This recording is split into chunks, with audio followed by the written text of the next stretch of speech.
আসসালামু আলাইকুম। আজকে ইংরেজি গ্রামারের একটা নতুন টপিক নিয়ে হাজির হয়েছি, সেটা হচ্ছে ড্যাংলিং মডিফায়ার। তো অনেকেই এই টপিকটি সম্পর্কে জানে না, অর্থাৎ এটা একটা নতুন টপিক, কেননা একাডেমিক লেভেলে এটা পড়ানো হয় না। এটা বিশ্ববিদ্যালয়ের ভর্তি পরীক্ষা সহ বিভিন্ন চাকরি পরীক্ষা এখান থেকে অনেক প্রশ্ন হয়। তো আজকে আমরা জানবো ড্যাংলিং মডিফায়ার থেকে কিভাবে প্রশ্ন হয় আর ড্যাংলিং মডিফায়ারটা আসলে কি। তো ড্যাংলিং কথাটার অর্থ হচ্ছে ঝুলন্ত, আর মডিফায়ার অর্থ আমরা জানি হচ্ছে বিশেষণ। তাহলে ড্যাংলিং মডিফায়ার অর্থ হচ্ছে ঝুলন্ত বিশেষণ। তো আমরা জানি বিশেষণ অর্থাৎ অ্যাডজেক্টিভ যা কোনো নাউন বা প্রোনাউনকে মডিফাই করে।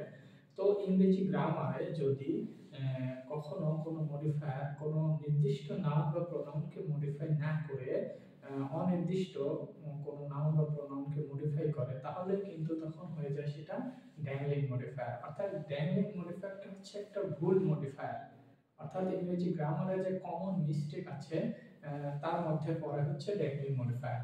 অর্থাৎ এই ড্যাংলিং মডিফায়ার অর্থাৎ ঝুলন্ত মডিফায়ারটা আসলে বাক্যের যে নাউন বা প্রোনাউনকে মডিফাই করতে হবে তাকে না করে যদি অন্য কিছুকে মডিফাই করে, তাহলেই কিন্তু এই ভুলটা হয়। তো আমরা আসলে এখানে কিভাবে প্রশ্ন হয় সেটা না দেখলে আসলে এটা বুঝবো না। তো আমরা একটা প্রশ্ন দেখি। তো আমি একটা বাক্য লিখেছি যে walking in the park snake bit him. তার মানে বোঝা গেল যে পার্কের মধ্যে হাঁটতে হাঁটতে একটা সাপ তাকে কামড়েছিল। আচ্ছা, তাহলে এই যে অংশটা, এই অংশটাকেই বলা হয় ড্যাংলিং অংশ। অর্থাৎ এই অংশটাকে বলা হয় ড্যাংলিং অংশ বা ড্যাংলিং মডিফায়ার। তো তার মানে ড্যাংলিং মডিফায়ার হচ্ছে অবশ্যই একটা শব্দগুচ্ছ বা কোনো বাক্যের অংশ। তার মানে এর মধ্যে কিন্তু একটা বিশেষণ আছে। তাহলে এই বিশেষণটা হচ্ছে পরবর্তী বাক্যের কোনো নাউন বা প্রোনাউনকে মডিফাই করার কথা, কিন্তু এখানে কিন্তু স্নেক অর্থাৎ পরবর্তী বাক্যের যে সাবজেক্ট কিন্তু একটা স্নেক। তার মানে ওয়াকিং ইন দ্য পার্ক মানে পার্কে হাঁটে কে? কোন সাপ তো আর পার্কে হাঁটতে পারে না। তার মানে পার্কে হাঁটে হচ্ছে একজন ব্যক্তি। তাহলে একজন ব্যক্তি যদি পার্কে হাঁটে, তাহলে পার্কে হাঁটার কাজটা কে করছে? একজন ব্যক্তি। তার মানে এই যে ড্যাংলিং মডিফায়ারটা, এই মডিফায়ারটা অবশ্যই ওই ব্যক্তিকে বিশেষায়িত করার কথা, কিন্তু এখানে ভুল মডিফাই করছে হচ্ছে সাপকে। তাহলে পরবর্তী বাক্য কি হলো যে ওয়াকিং ইন দ্য পার্ক, অর্থাৎ এটা হচ্ছে ড্যাংলিং মডিফায়ার। তাহলে মডিফাই করবে কাকে? পরবর্তী বাক্যের কোন নাউন বা প্রোনাউনকে। তাহলে হি কিন্তু এখানে পরবর্তী বাক্যের প্রোনাউন। তাহলে এই পুরো মডিফায়ারটা মডিফাই করবে হচ্ছে হি কে, কিন্তু এখানে ভুল করে মডিফাই করছে একটা স্নেককে। কারণ হাঁটার কাজ তো স্নেক করে নাই, পার্কের মধ্যে হাঁটছিল সে।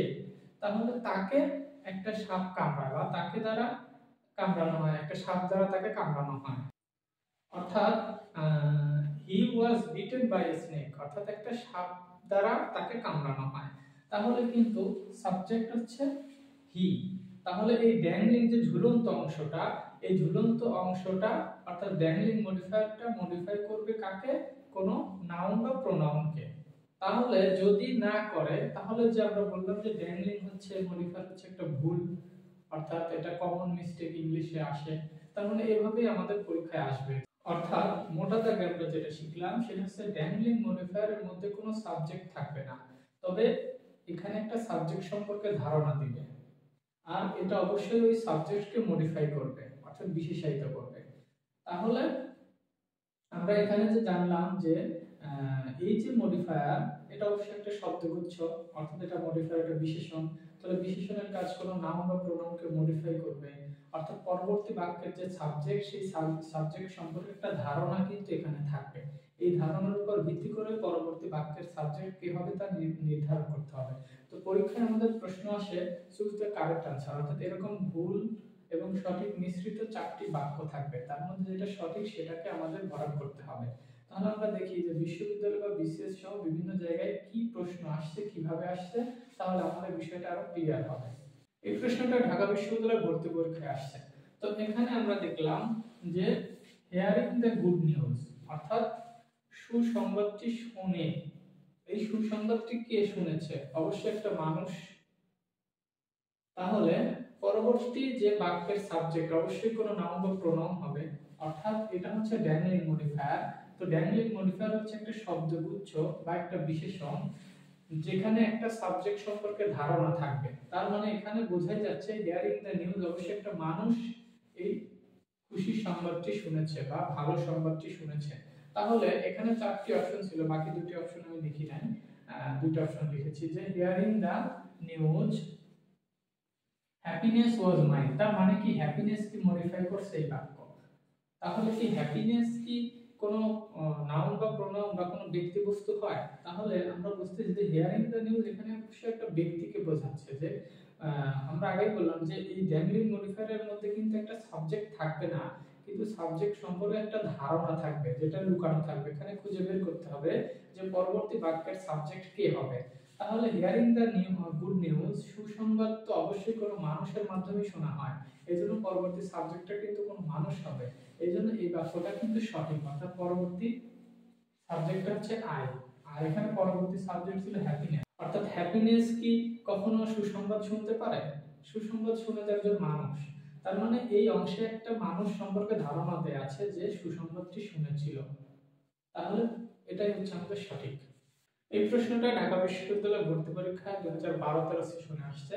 সেটা হচ্ছে flying outside the window he grabbed the paper.